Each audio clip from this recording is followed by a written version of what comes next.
Next, I'd like to talk about your cymbal placement.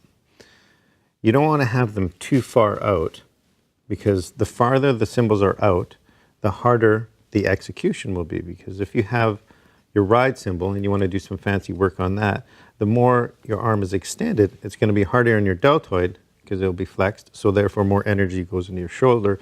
You want to have it more relaxed like this. Makes it easier to play, which in turn makes it easier to be musical.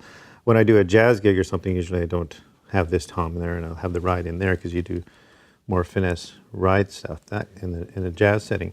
With the crashes and that, they're a little bit more easy to have. If you have a big kit with lots of stuff, obviously you can't have it all really close. But if you have a certain instrument, a certain voice that you want to do some fancy stuff on, just have it more in a relaxed position.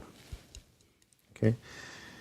In regards to your tom setup, Dave Weckl has this thing called the power stroke.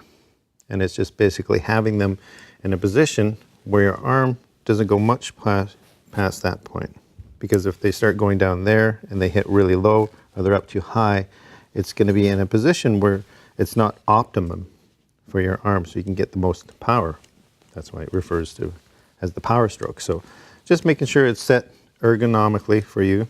You know, if you see some guy's kit and his toms are way out there and the cymbals are way out there, you know, that might work for him because maybe his arms are a lot longer than yours. So just make sure it's set up in the best way for you.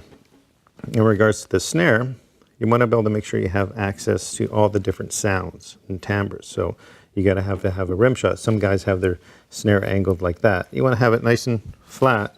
So again, it'll be within the power stroke.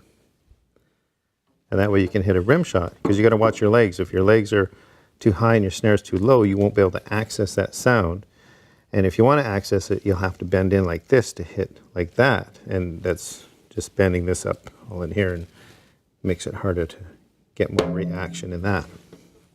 So you want to make sure that your legs are not in the way of you hitting your rim shot.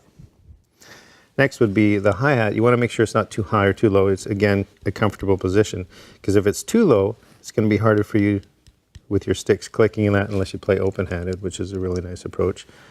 But if it's too high, you won't be able to get all the extra timbres up on the bell if you want to do some fancy work up there. So you, again, just want to have it in a nice, relaxed, very natural extension. You know, the ergonomics of it, it's set up for you.